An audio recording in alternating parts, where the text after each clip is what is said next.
posibilidad ng tagumpay o kabiguan, ng ligaya o lungkot. Kaya marapat lamang na tanggapin si Jesus bilang tagapagligtas at Panginoon. At matapos yun ay panariwain ang katapatan at paglapit sa Kanya bawat araw o day by day. Ang day by day ay naglalayong umalalay sa pang-araw-araw na pamumuhay. Narito po ang ikalawang bahagi ng mensahe ni Kuya Ed Lapis na pinamagatang Surviving Sickness.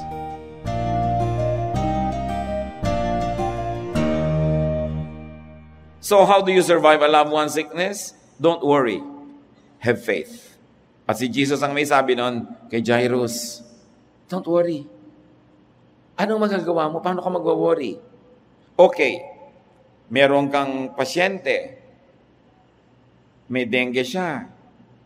Nag-transfusion na. Ginawa na lahat ng magagawa. Ano pang magagawa mo? Try not to worry. Have faith. Believe. Iba kasi ang worry pag malapit, pag mahal, pag may personal interest and connection. Pero sikaping huwag masyadong maging ganon. Huwag magpa-apekto ng ganap. Kasi kung ikaw ang tutulong sa pasyente, sira ang decision mo, you're emotionally wrecked. What can you do? So, do your best to help, then try to have some distance. Like what you do in other cases. What do we mean? O yung palang si ganong kamag-anak natin, may sakit, ipag-pray natin. O ipinag-pray mo na, pagka-pray mo, di ba, tapos na, may gagawin ka ng iba, tuloy ang buhay. Si ganun pa ang kaibigan natin, may sakit, o ipag-pray. Pagka-pray mo, tapos na yung prayer mo, bukas nadalaw ako sa kanya, pero tuloy ang buhay. Pero bakit pag mahal na mahal mo yung may sakit, ipinag-pray mo na, pagkatapos mo mag-pray, nagwo-worry ka uli. Ito yung sinasabi ko mga kapatid na suggestion ko na para i-protect nyo ang sarili nyo from needless worry. Total worrying won't do anything good and it won't help the patient. Pray and forget. Mahirap gawin pag mahal mo. Pero ipagtiwala mo. Gumagaling din naman sila, di ba? Ang dami na nating hindi sobrang nating mahal, hindi sobrang malapit, naalaman nating may sakit, pinag-pray natin, then we totally forgot. Then the next thing you know, galing na siya. Hindi ka naman nag-worry, hindi siya pinagaling ng worry mo, wala ka nang ginawa, gumaling din naman siya. So, pwede ba natin kayang i-apply yun sa mga mahal natin sa buhay? Ipinag-pray mo na, pinagkatiwala mo sa Diyos, ginawa nyo ang pwedeng gawin clinically, diba? Technically, medically, wala, ginawa nyo na lahat, and then pinag-pray mo na, try not to worry. Kasi wala namang ma-accomplish. Pag kasi malapit ang ipinagpe-pray, ganito tayo eh. Pray, tas worry. So pray uli, tas worry uli, at walang katapusang kape-pray. Sabi naman ni Lord, di ba? The Father knows what you need before you ask Him. Don't be like unbelievers who keep on saying many, many things. They think they will be heard for their many words. Bakit pag hindi mo sobrang mahal yung may sakit, ipag-pray mo naman talaga, pero pag konting words, ay pag-pray mo na tapos na, pag mahal mo pa ulit-ulit. In other words, nagkukulang ka lang ng pagtitiwala dun sa talab ng prayer mo mismo. At ginagawa mong therapy sa sarili mo, yung paulit-ulit na pag-pray, to make yourself feel good. Because sometimes, pag mahal natin sa buhay ang may sakit, we feel guilty pag hindi tayo nagwo-worry. Halimbawa, ito yung pasyente, nasa room, nagre-recover, sasabihin mo kay Bantay, halika mo na sa baba, papakainin kita sa restaurant. Bababa kayo, hindi rin makakain. Nagwo-worry tungkol sa pasyente sa taas. Parang, bakit? Parang masagwa naman na kumakain ako dito, may sakit yung pasyente. Bakit kung hindi ka ba kumain, mabubusog siya, meron bang benefit sa buhay niya kung nahirapan ka? Wala naman. Di mag-enjoy ka na dito. Sandali lang naman, may break ka. This is how you survive becoming a caregiver. Hindi ka dapat mag-guilty. Doing and giving your best maximizes the patient's chances. And it minimizes the possible guilt or regret. Basta ang point lang dito mga kapatid, do your best. And when you've done your best and you have prayed, relax, difficult as it may be. Don't be brought down by excessive sorrow or worry. Don't be guilty. If you won't worry, just do your best.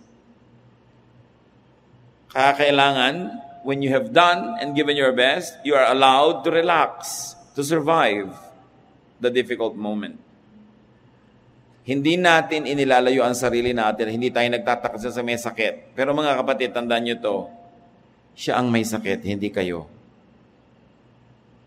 Siya ang hindi makakain ng solid dahil may nakakabit na mga tubo, pero kayo pwede. Bakit pati kayo walang gana? Kailangang i-reverse mo yon dahil kailangan kanya, kailangan niya ang lakas mo. Kung 3 buwan ka na nagbabantay sa ospital, manong may nagyaya sa'yo, mag-malling naman tayo, mag-spa, magpamasahe tayo, sumama ka, dahil kailangan mo ring ma-relax, kailangan mong makarecover ng yung strength, ma-refresh, dahil tao ka rin, meron ka ring health na aalagaan, at saka hindi naman ikaw yung may sakit. Don't behave like ikaw yung may sakit. And don't be guilty if you behave well, and if you behave normally. Kasi duty mo sa may sakit na palakasin ang sarili mo para lalo kang maging kapaki-pakinabang sa kanya. Iniisip kasi natin, laging damay hindi naman nakakakain yung mahal ko sa buhay, hindi na rin ako kakain.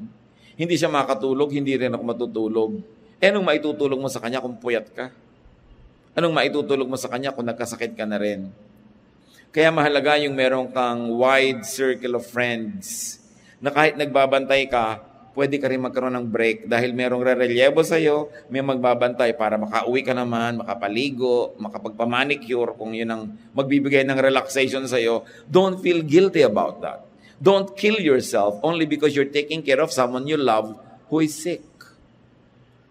Make sacrifices that will only be credited to the welfare of the patient. But if your sacrifice will have no credit and bearing on the patient, don't sacrifice. Nobody is asking you to sacrifice, not even God. Now, how do you survive your personal sickness? Kung ikaw naman yung may sakit.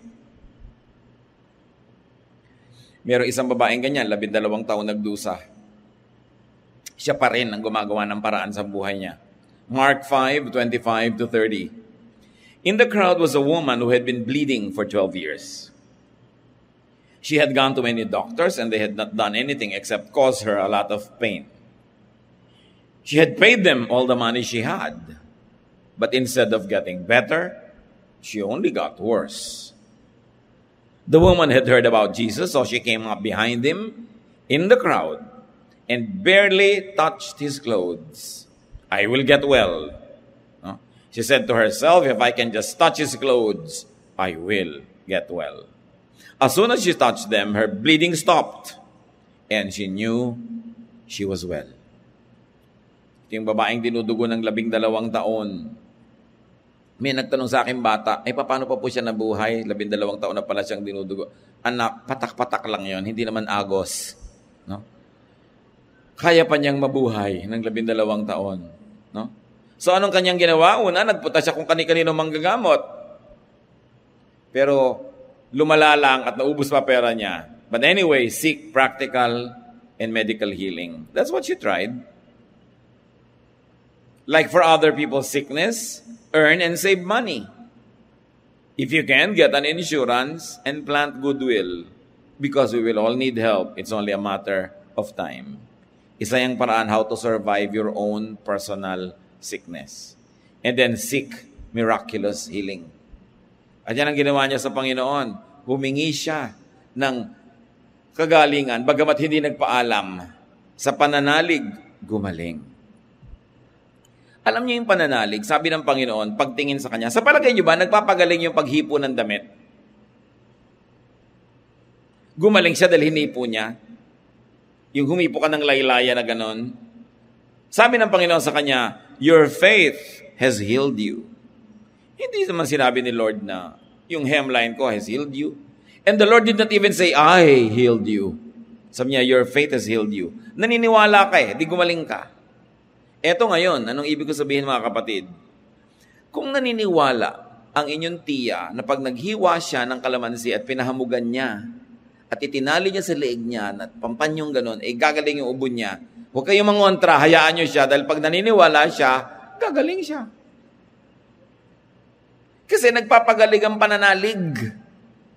Ngayon, Sisirain nyo yung loob ng tiya nyo dahil modern kayo na kung ano-ano. Wala naman kayong ipapalit na pwede niyang paniwalaan. E di mula sa paniniwala sa kalamansi,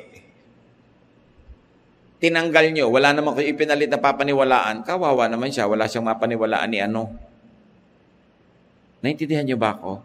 Kasi marami mga born again Christian pakialamera sa lahat ng pinaniniwalaan ng tao. Nako, huwag ganyan, huwag ganyan. Eh ano ipapalit mo? Maniwala ka kay Lord. Ganun ba kadali na ipapalit ba yun? Maniwala ka, naniwala nga siya bigla. So it's very unkind to shake the core beliefs of a person when you have no program or nothing to give in exchange for what she might give up. Yung paniniwala kasi nagbibigay yun ng kapayapaan eh. Lalo't hindi naman masama yung paniniwala, hindi demonyo, hindi naman evil, hindi masamang gagawin. Naniniwala siya halimbawa na kailangan bago niya inumin itong ganito, ilagay muna dyan ng ilang minuto. Di hayaan mo siya. Hindi yung kontra ka ng kontra. Kadalasan pati kayong mga very modern medical doctors, ganyan eh. Merong ayaw maligo agad dahil napagod ang paa, dahil baka mapasma. Walang basma. Tapos binagad ng doktor. Paano kung meron pala? Ano bang nalugi sa akin na hindi ko ito hugasan agad, no? Ba't mo kinukontra yung paniniwala ko? Hindi ka naman mapapahamak, hindi ako mapapahamak. Ba't mo ko kailangang kontrahin yun? Paano kung matapos pag-aralan, meron pala? Di ba ganyan yan? Sasabihin ng iba nag-aral, masama ang kape sa kalusugan. Biglang merong, mabuti ang kape sa kalusugan. Merong, masama ang red wine sa ganito. Mabuti. Yung sino na ba paniniwalaan mo? Dahil yung mga eksperimento, knowledge is dynamic and science is dynamic. What is knowledge now will probably be challenged 10 years from now. So, huwag ka lang kontra ng kontra for the sake na makapangontra ka kung wala kang ipapalit. Ang kawawang tao, hindi yung basta naniniwala sa kung ano na lang. Mas kawawa yung walang pinaniniwalaan. Kasi pag dumating ang pagsubok, dumating ang hirap, walang makapitan yung loob niya. Siya ang nalilito. Kaya napakahalaga ng relihiyon. Napakahalaga ng pananalig. Dahil yan nagbibigay sa'yo ng anchor, nagbibigay sa'yo ng tibay, may kinakapitan ka. At mahalaga yung para maitawid ka sa isang mahirap na sitwasyon. So, as we were saying, seek miraculous healing. Tulad nito isang hari. Yung hari ba naman na may sakit, puntahan ng propeta, sabi ng propeta, mamamatay ka na. Hindi ka na babangon muli. Gusto niyo ba yung ganon? Isaiah 38, 1-6. About this time, Hezekiah got sick and was almost dead. So Isaiah, sabi ng kwento ng prophet, went in and told him, the Lord says you won't ever get well. You're going to die. And so you had better start doing what needs to be done. Hezekiah turned toward the wall and prayed, don't forget that I have been faithful to you, Lord. I have obeyed you with all my heart, and I do whatever you say is right. After this, he cried hard. Then the Lord sent me with this message for Hezekiah. I am the Lord God who was worshipped by your ancestor David. I heard you pray, and I saw you cry. I will let you live 15 years more, while I protect you and your city from the king of Assyria. Sinabi na ng Diyos sa propeta, pumunta ka doon, sabi mo, mamatay na siya. Huwag na siyang umasa pang hahaba buhay niya. Sinabi naman ng propeta, nagdadasal ngayon itong mamamatay na hinatulan, nung umatungal sa Diyos. Meanwhile, yung propeta, umalis na. Nasa kalagitnaan na siya nung bulwagan, lumabas siya doon sa kwarto, tinawag siya muli ng Diyos, bumalik ka. Bakit po? Sige, sabihin mo, 15 years pa. Bihira naman, mapapahiya naman ako niya, sinabi nang mamamatay eh. Balik. So bumalik ang propeta. 15 years ka pa daw. At yung gera na kinakatakutan mo, mananalo ka, ipoprotek ka pa. Bakit humaba buhay? Bait ng Diyos. At malakas din ang loob humingi. At sabi pa, di ba ang bait-bait ko naman po? Sinunod ko lahat ng utos nyo. Lahat ng ipinapagawa nyo, ginawa ko naman. Bakit naman kailangan magigiksi ang buhay ko? Sige, 15 years. Kung hihingi naman kayo sa Diyos ng extension, meron naman kayong masabing, di ba Lord, sumunod naman ako, mabait naman ako, kaysa wala naman kayong masabi man lang. Di ba? Yan ang sinasabi kong maganda yung nagtatanim ka eh.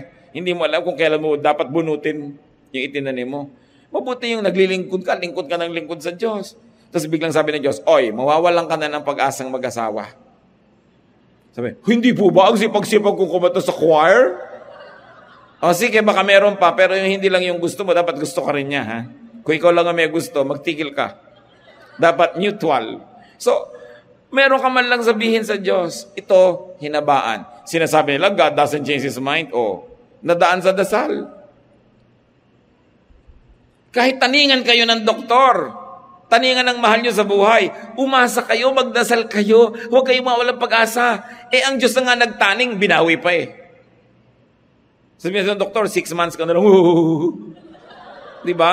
Lumayas ka sa harap ko, doktor, with due respect. Diba? Gusto ko pa mabuhay.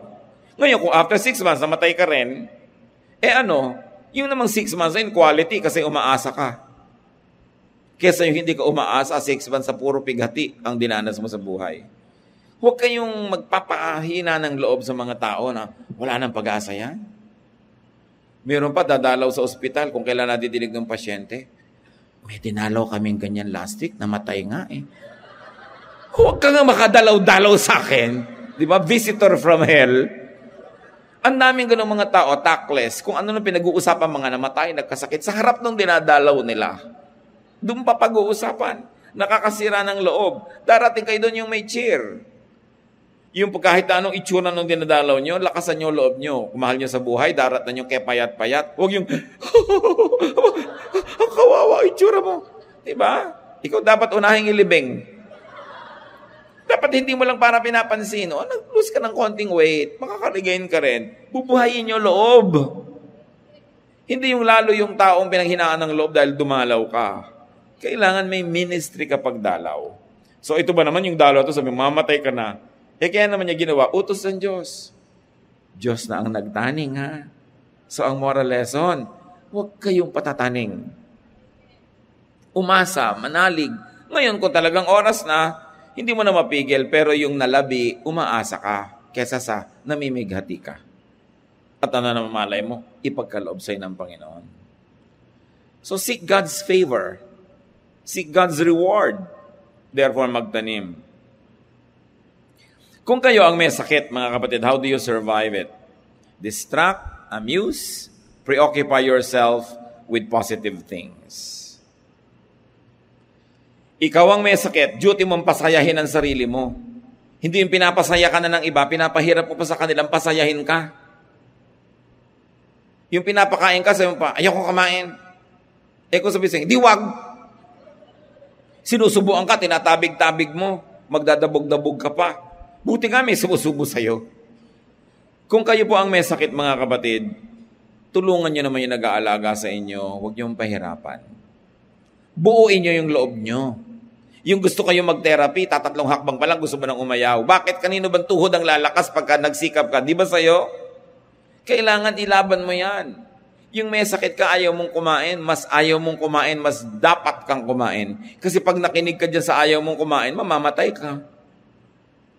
Ang katawan kasi dumadating yung point na parang gusto na mag-give up, doon mo siya dapat labanan. Yung pinapatawa ka, hindi ka malang tumawa-tawa. Naghahanap ka ng lungkot. Kailangan pasasayahin mo ang sarili mo.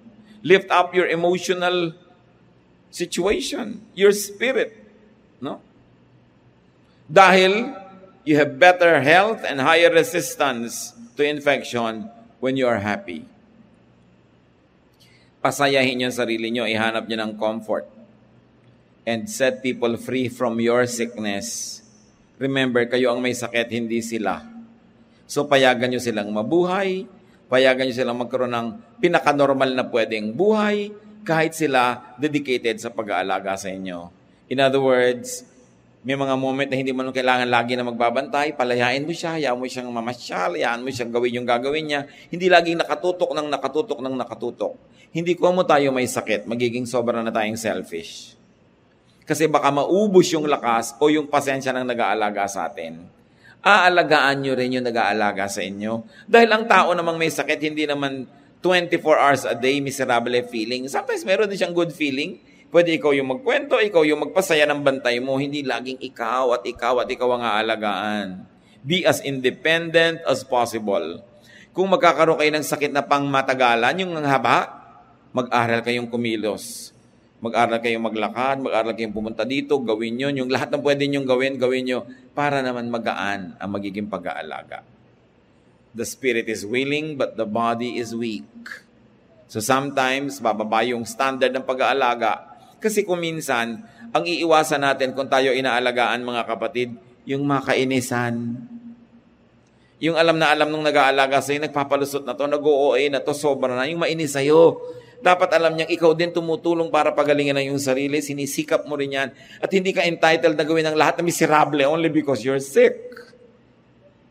Although, syempre, gusto nang nagmamahal sa'yo na alagaan ka talaga, pero kailangan turuan mo yung sarili na maging minimum yung hirap ng nag-aalaga. Habang kaya mo, kung talagang hindi mo kaya, kailangan mo subuan, kailangan mong buhatin, do it. Pero may mga moment na pwedeng ikaw, ipakita mong nagsisikap ka rin para ganahan ang nag-aalaga sa iyo. Kailangan miniministeran mo rin siya. Be as cheerful, be as light-spirited as possible, and be as cooperative as needed. Pag sa'yo, oy, oras ng uminom ng gamot, ayokong bumangon. Pilitin mo kasi may oras eh. Kailangan ng tao sikapin. Of course, prevention is an excellent cure. So kung gusto mong to survive a sickness, prevent the illness. Be as healthy as possible and seek wellness doctors before you get sick. Uso na yan ngayon, mga wellness doctor. Dati kasi ang doctor puro sa sickness. Pag sick ka, you go to the doctor, di ba? Ngayon, marami ng doktor na pupunta ka sa kanya precisely para hindi ka magkasakit. Preventive. Aalagaan ka, itataas ang immune system mo, aalagaan ka na bago ka pa magkasakit. At mas madali yon kaysa kung kailan may sakit ka na. Faith and positive attitude are excellent healers. So develop your faith. Improve your attitude. Survive sickness with cure for the body. May sakit ka, survive it by getting all the best cure. And while your sickness is there, survive sickness with a positive attitude. Ang laking gamot, ang attitude. Positive yung attitude mo, cheerful ka, cooperative, hopeful, and you have faith, ang bilis mong mag-respond sa therapy, sa medication. May mga patunay na mga clinical test niyan. And survive sickness that does not end in wellness, meaning it ends in death, with faith in God. Talaga namang kasama sa buhay yun eh. Ang mahalaga, handa ka, wala kang mahabang listahan ng mga utang sa kapwa, pwede kang umalis any moment, wala kang mga malaking atraso sa Diyos, lagi kang lumalapit sa Panginoon, nagawa mo yung mga dapat mong gawin, yung mga gusto mong gawin, ginawa mo nung kaya mo. Kung talagang gagraduate ka na, tinatawag ka na, wala ka na rin masyadong regret kung nabuhay ka naman. So, let others survive your sickness. Hindi ko man nagkaroon ka ng sickness, namatay na ang lahat dahil hindi ka marunong mag-cooperate. So enjoy health and enjoy life while healthy. Huwag niyong kakalimutan kahit kailang ipagpasalamat, ipagdiwang at ipamuhay ang isang araw ng kalusugan kasi hindi ka nakakatiyak kung bukas malusog ka na naman. So huwag sasayangin ang bawat sandali na pwede ka mag-enjoy ng good health. Survive sickness by having and by getting the most of life in spite of sickness.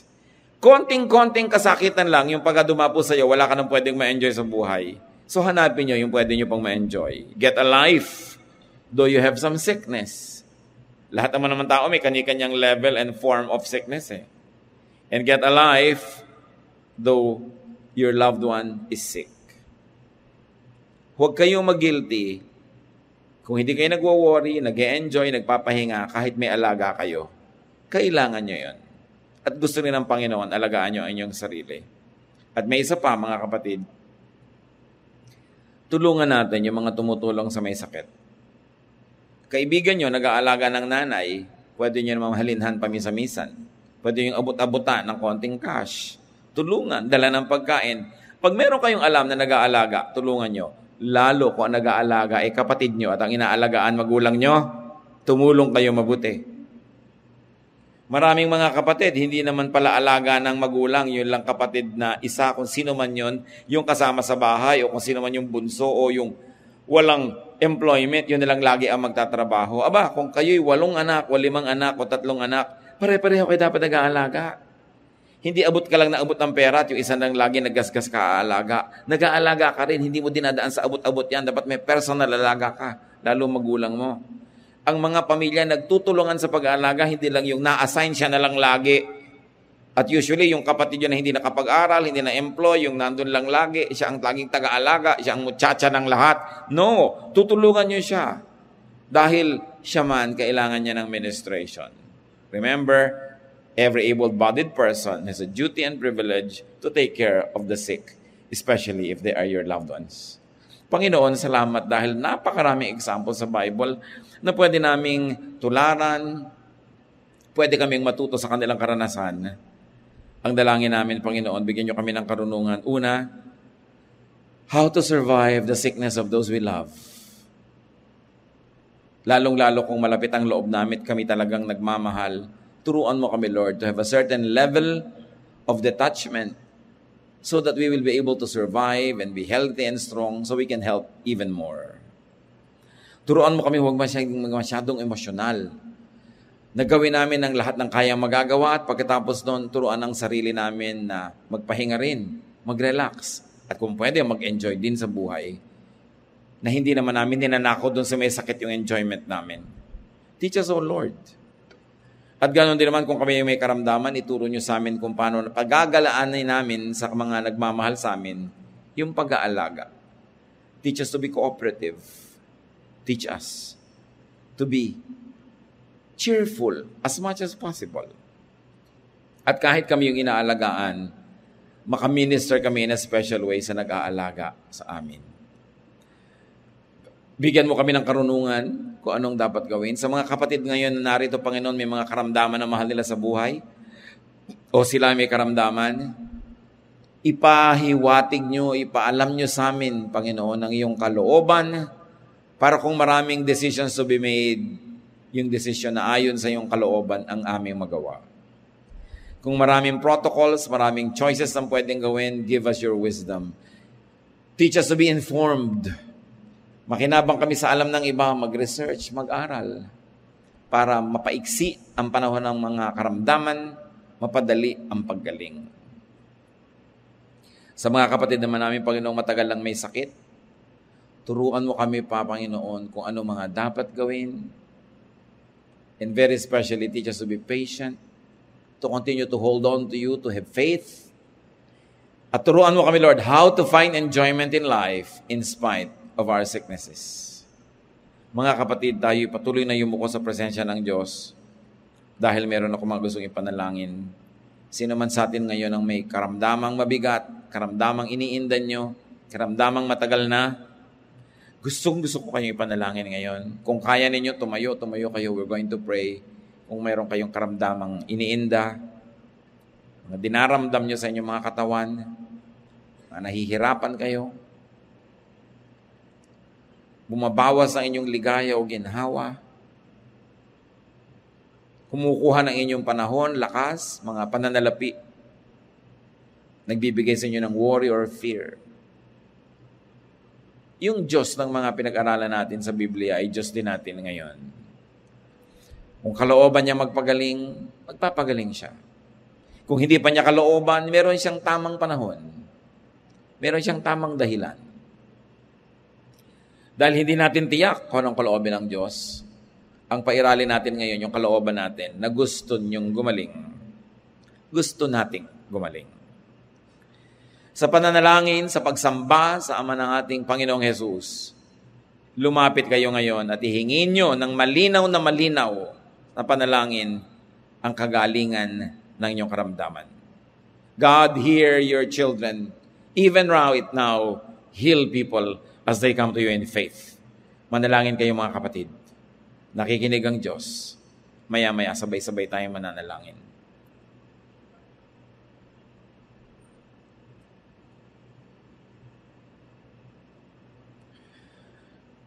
Mahal naming Ama sa langit, wala naman po kami ibang kinikilalang magulang kundi kayo.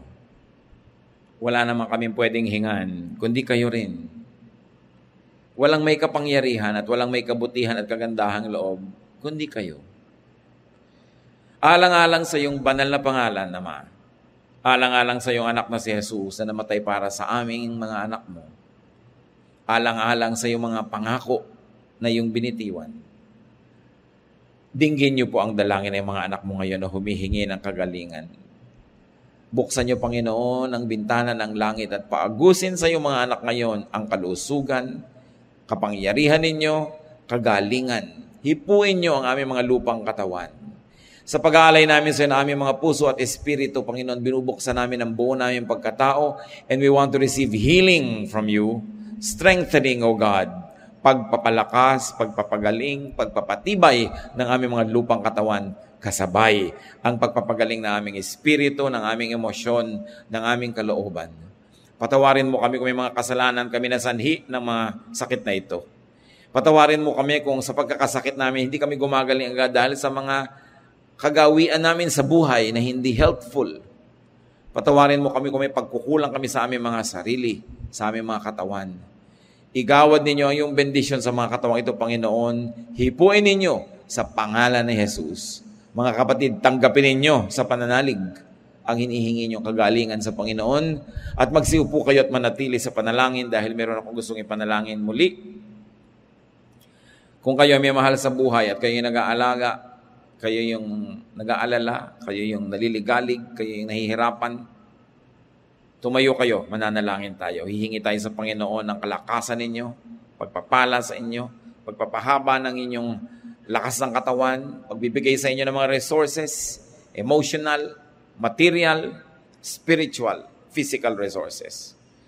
Kung kayo may mga inaalalang mga mahal sa buhay, daladala nyo sa puso, ipapanalangin natin sila ngayon. Tumayo kayo at sa ilang saglit, ipanalangin nyo yung mahal nyo sa buhay na yon na gusto nyong pagalingin ng Panginoon, gusto nyong hipuin ng Panginoon at bigyan ng ginhawa, ipanalangin nyo sila ngayon din.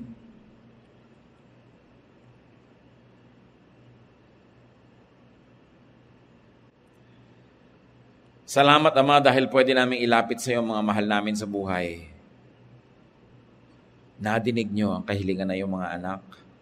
Hindi maiksi ang inyong kamay upang abutin ang mga mahal namin sa buhay na may karamdaman. We declare healing, we declare strength, and we declare health unto these people that we love, O God.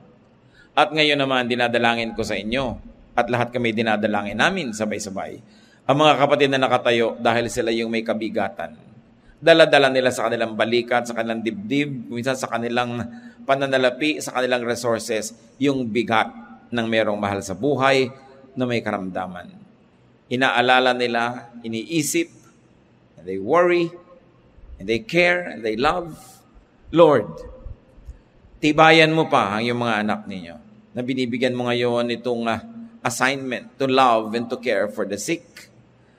Dagdagan mo pa ng pananalig, dagdagan mo pa, Panginoon, ng tiyaga, dagdagan nyo pa ng pagpapasensya, dagdagan nyo ng lakas na physical, emotional at spiritual, at buhusan nyo, Panginoon, ng financial resources para merong matustos sa pagmamahal at pag-aalaga sa mga may sakit na mga kamag-anak at kaibigan at mga mahal sa buhay. At ganoon din, Panginoon, palakasin mo po ang katawan ng mga kapatid na ito na hindi lang sa kanilang paglilingkod sa may sakit magamit ito para sila man, bagamat nahiglilingkod sa mga may sakit, they will get alive and enjoy life because life is a gift from you. Mga kapatid, tumanggap kayo ng pagpapala sa Panginoon, pagpapalang physical, emotional, spiritual, maging financial. At nawa, kalooban ng Panginoon na lalo kayong magamit niya na matibay, nakasangkapan at daluyan ang pagpapala niya sa mga inaalagaan at minamahal yung mga may karamdaman. Ilayo kayo sa mga karamdaman at kayo lagi maging agent of cheerfulness and agent of hope to the people that you care for. Thank you, Lord, for hearing our prayer. Kayo ay nagpapagaling. Ituro mo sa amin, Panginoon, ang dapat gawin para maggalingan kami. At kung hindi nyo pa kalooban, meron pa kaming pinag-aaralan dapat, may matutunan, give us patience and continue, Lord, to give us hope. Mag-upo kayo, mga kapatid, at sa ilang saglit, patuloy tayong manalangin ng tahimik as the Spirit leads. Be in the powerful and healing presence of our Father.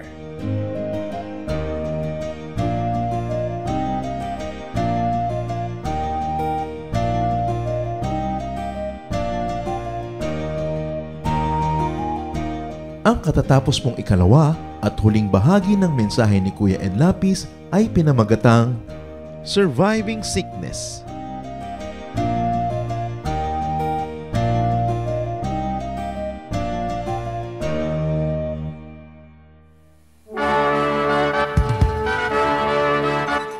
Halina't sama-samang sumamba at magdiwang sa Day by Day Jesus Celebration kasama si Kuya Ed Lapiz. Bulwagan ng Panginoon PICC, one Sunday a month, Philippine International Convention Center, Rojas Boulevard, Pasay City. All other Sundays sa mga Day by Day mini bulwagan ang pagtitipon. Para sa buwan ng Nobyembre, gaganapin ito sa November 3, 2024. 8 a.m. ang First Jesus Celebration, 10 a.m. naman ang Second Jesus Celebration. Para sa iba pang detalye, bisitahin ang ating official Facebook page, Day by Day Friends.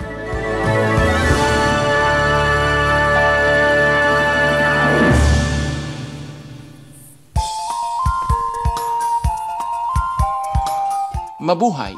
Purihin ang dakilang pangalan ng Panginoong Hesus. Ako po si Pastor Lawrence Sarmiento. Inaanyahan po namin kayo na dumalo at makisaya sa Jesus Celebration sa ating Day by Day Dasmariñas tuwing araw ng linggo sa ganap na 10:00 ng umaga. Ang Day by Day Dasmariñas ay matatagpuan sa Public Market Road in front of Emilio Aguinaldo College, South Gate, San Agustin 2, City of Dasmariñas, Cavite. Para po sa detalye ng schedules at location, maaari po ninyong tawagan o i-text ang cellphone number 0929-606-3184 o 0930-196-9640. Halinang ipagdiwang ang Panginoong Hesus.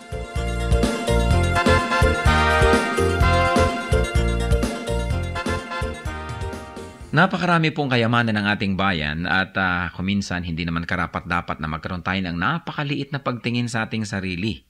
Nangyayari lang yon kung hindi natin kilala ang ating nakaraan, hindi natin kilala ang mga kayamanan ng ating bayan na nagpapaganda sa atin pong lahi. Kaya naman dapat natin kilalanin ang nakaraan, ang kasaysayan, at ang mayayamang mga pamana sa atin ng ating mga ninuno. Ang mga hiyas po ng ating lahi, ang mga kayamanan ng ating bayan ay binubuo ng maraming bagay. At isa na rito ang musika. Ang musika ay salita daw ng kaluluwa. Ang musika ay napakabisang paraan upang ipahayag ang ating damdamin, ang ating mga pangarap at ang ating mga pagpapahalaga. Sa Pilipinas po, ang musika ay paraan ng pagpapahayag ng mga espiritual na bagay. Ang mga Pilipino kapag gumagawa ng musika kadalasan ay upang sumamba. Kaya tayong mga Pilipinong Kristiyano ay dapat lamang na mag-aral ng mga tugtog ng ating bayan at gamitin naman natin ito sa pagsamba sa Panginoong Hesus. Dapat nang bawiin ang musika ng Pilipinas mula sa kung ano-anong mga paggamit na hindi ayon sa kalooban ng Panginoon. At ito naman ay dapat ialay sa paanan ni Hesus upang lalong makadagdag sa marami, makulay at magagandang paraan ng pagpapahayag natin ng ating pananampalataya. Ang musika ng bayan, hiyas ng lahi, hiyas ng bayan.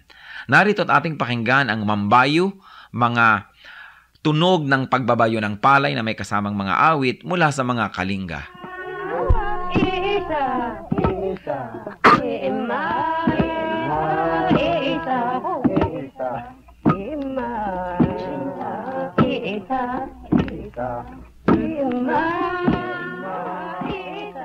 Ang mambabayo ay isang karaniwang gawain ng mga kalinga at ito ay pagbabayo ng palay. Gayunpaman, ito isinasagawa sa sari-saring estilo at pamamaraan ayon sa idinaraos na okasyon. Halimbawa ay kasal o kaya ay may mga kinalaman na seremonya sa mga patay o mga libing. Ang mambayo ay sinasaliwan ng awit tulad ng naririnig natin.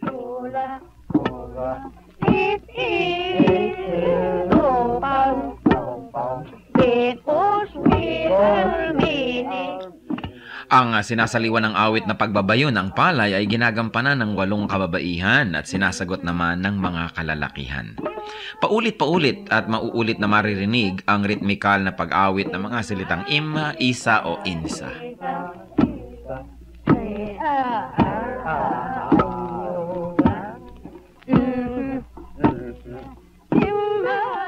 Kasabay nito ang kanilang pagbabayo. Anong ibig sabihin ng ganitong uri ng pagbabayo?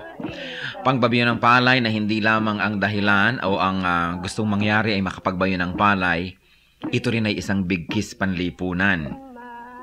Sa pagbabayo, makikita ang tulungan, pakiramdaman, pagsasaya.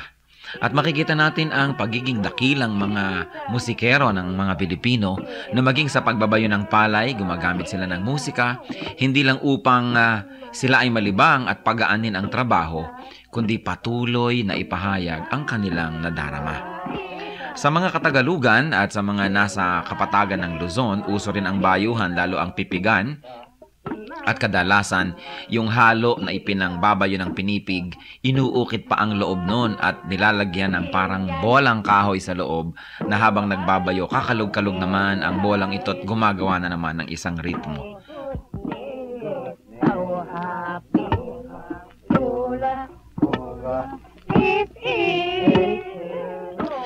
Yan po ang mambayo, ang pagbabayo ng palay na may saliw ng mga awitan ng mga kalinga. Ano po ang maaari nating matutunan sa kayamanang ito ng ating lahi? Na ang bawat gawain natin ay maaaring saliwan ng musika. Lalong-lalo naman ang pagsamba natin sa Panginoon, ang ating mga paglilingkod, na sa paglalagay natin at paglalapat ng musika, hindi lang gumagaan ang ating trabaho, kundi na ipapahayag din natin ang ating damdamin. Musika ng bayan, kayamanan ng ating lahi, hiyas na dapat makilala at ingatan.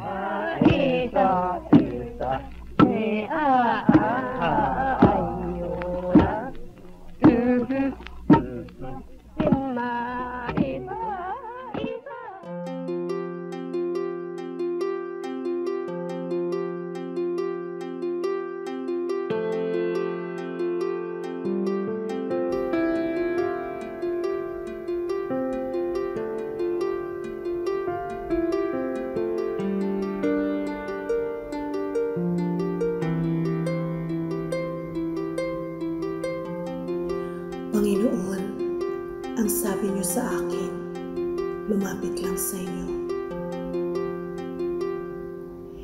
Ibig ko'y diringgin,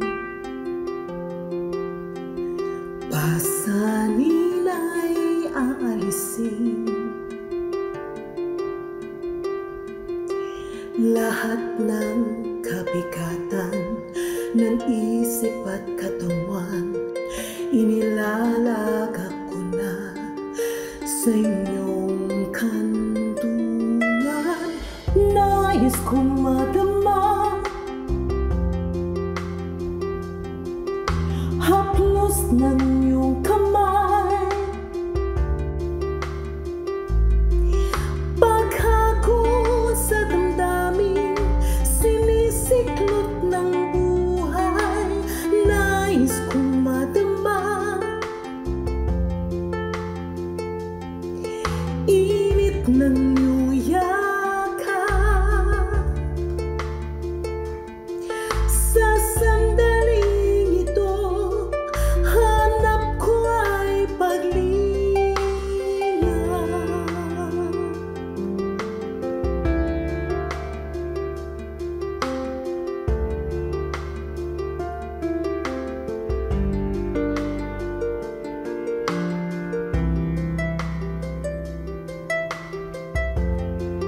Panginoon, tinatanggap ko po ang inyong paanyaya.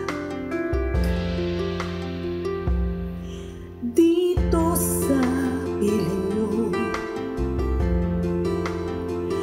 nais kong magpahinga.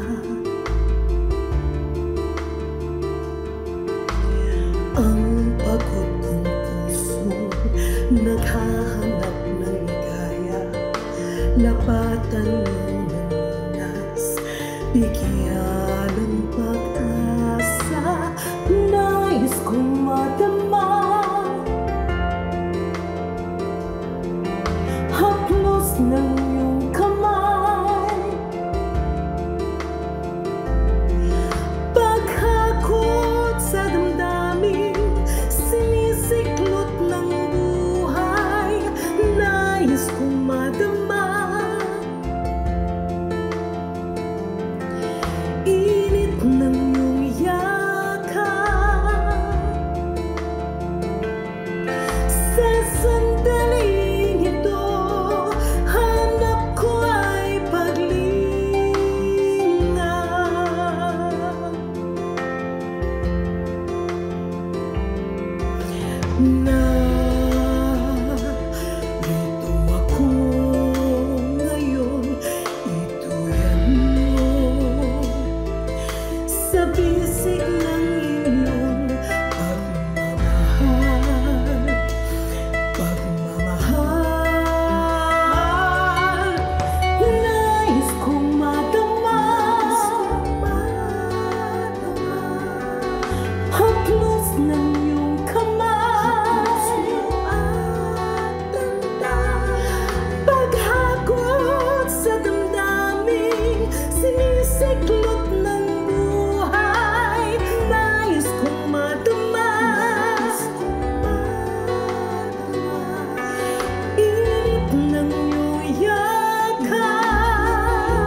Sa sandaling ito, hanap ko ay paglinga.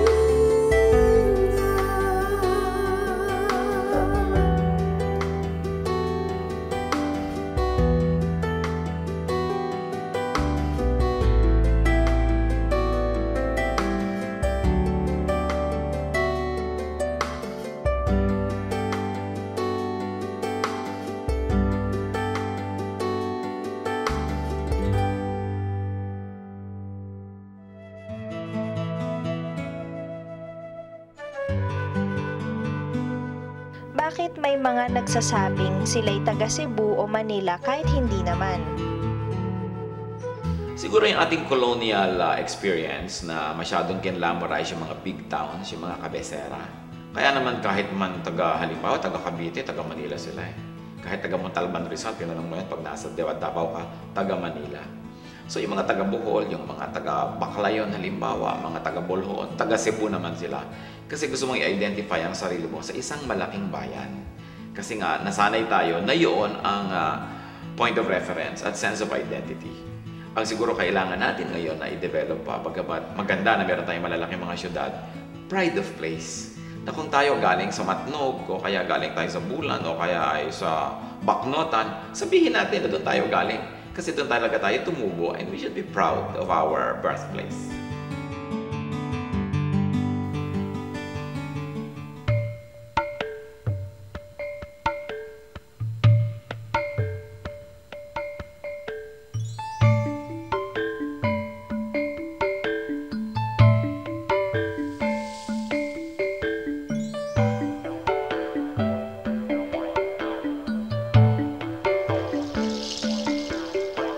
Sa aking paglalakbay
buhay ko'y maiayos,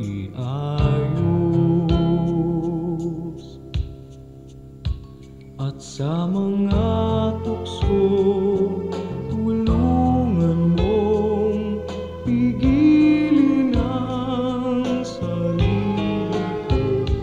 Tulungan mo akong maging tapat sa'yo.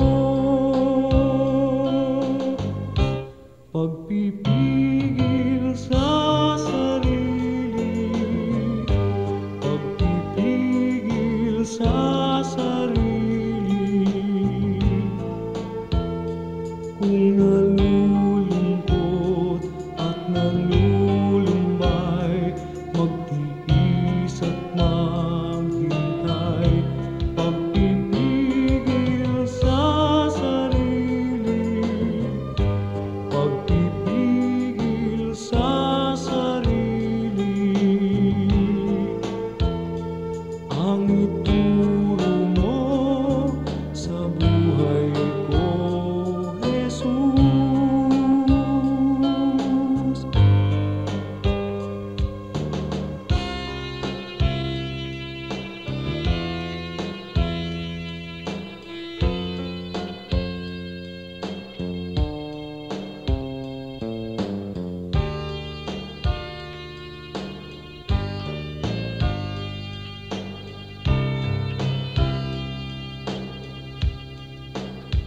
At sa mga tukso'y tulungan mong pigilin ang sarili ko. Tulungan mo akong maging tapat sa'yo. Pagpipigil sa sarili, pagpipigil sa sarili. Kung nalulungkot at nalulumbay, magtiis at maghintay. Pagpipigil sa sarili, pagpipigil sa sarili. Ang ituro mo sa buhay ko, Jesus.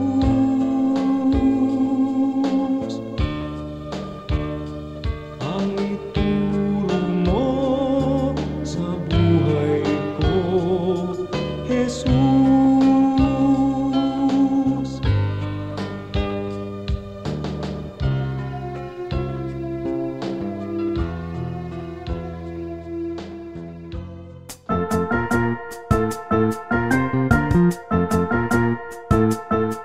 Oras na po para pansamantalang magpaalam ang programang Day by Day.